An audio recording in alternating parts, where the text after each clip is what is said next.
mind where there is complete absorption, a complete state of oneness in that state with the object we concentrate on, with the idea, it may be an idea or a concept.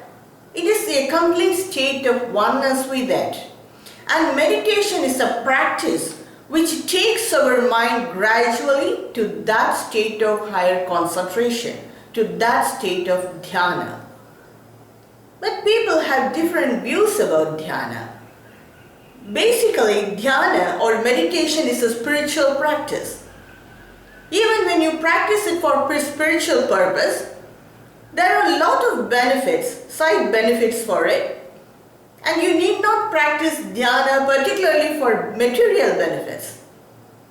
If you practice it for spiritual benefits itself, it will help the material, it will help to achieve material benefits too.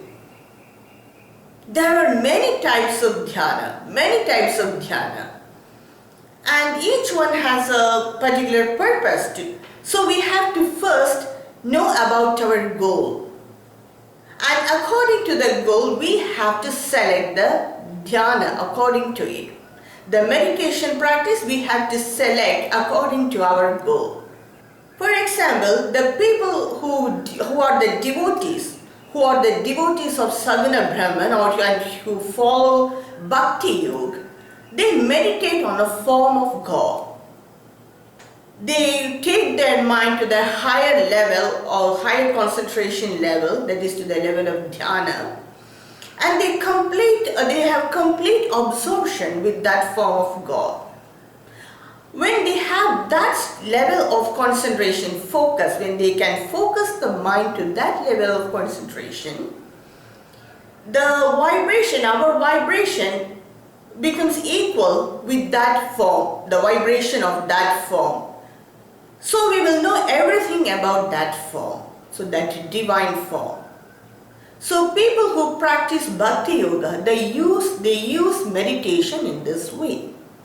Like this, we can use meditation for different purposes. There are two different types of meditation. Basically, this is a very common but two types of meditation. That is the meditation according to yoga philosophy and the meditation according to Vedanta philosophy. They both are a little bit different. In the yoga philosophy, it is prescribed by sage Patanjali in his Yoga Sutras. They take the mind to the higher state of samadhi, that is a complete state of absorption, and they take the mind to that state through 8 different levels. This is famously known as the Ashtanga Yoga. The first limb of Ashtanga Yoga or the first step of Ashtanga Yoga is Yama. It is practicing good values like Ahimsa, Satya and Brahmacharya. Ahimsa is non-violence and Satya is telling the truth, always telling the truth, concentrating on the truth is said. And the celibacy is Brahmacharya. And the next limb or the next step of Ashtanga Yoga is the Niyama.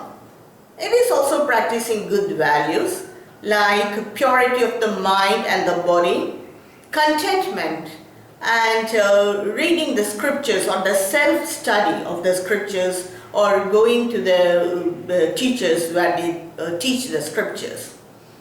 And the third limb of Ashtanga Yoga is asana.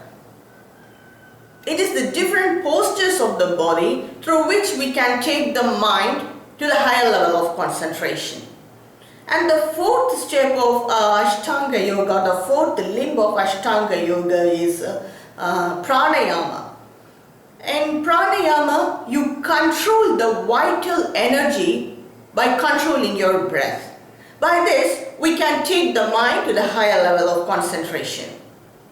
Next is the pratyahara. Pratyahara is completely withdrawing the mind and the senses from the external world. And the sixth is the dharana. Dharana is focusing the mind on one idea or one concept or on a form or on an object. This is dharana. And dhyana is even more focused, one-pointed concentration. Just one-pointed concentration towards the goal. This is dhyana. This is a very higher level of our mind. We take the mind to a very higher level. This is dhyana. And the samadhi is taking the mind to the even more higher level. There are two types of samadhi, savikalpa samadhi and nirvikalpa samadhi. Savikalpa samadhi, in that state, there is a very hairline difference between the meditator, the act of meditation and the object of meditation. There's a very hairline difference between these three. But in the nirvikalpa samadhi, even that difference is not there. It is a complete state of absorption, complete state of oneness. A person in the nirvikalpa state of samadhi has a very high concentration power. Our mind has enormous powers, but it is all diverse.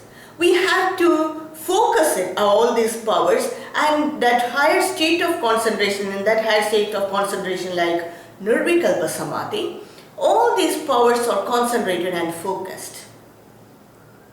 So this is the meditation according to yoga philosophy. Hatha yoga is a branch of this philosophy, yoga philosophy. In Hatha yoga, what they practice is, they practice different asanas, and by that they take the mind to the higher level of concentration, and they also lock the vital energy at the centers in our body, at the energy centers. They lock the vital energy at the energy centers in the body, so that it takes the mind to the very higher level of concentration, that the state of oneness. So this is about the meditation according to yoga philosophy. But meditation according to Vedanta philosophy is different. What Vedanta philosophy says is, even when a person is in the state of samadhi for a long time, and when he steps out of that state, what benefit will he have in this material world?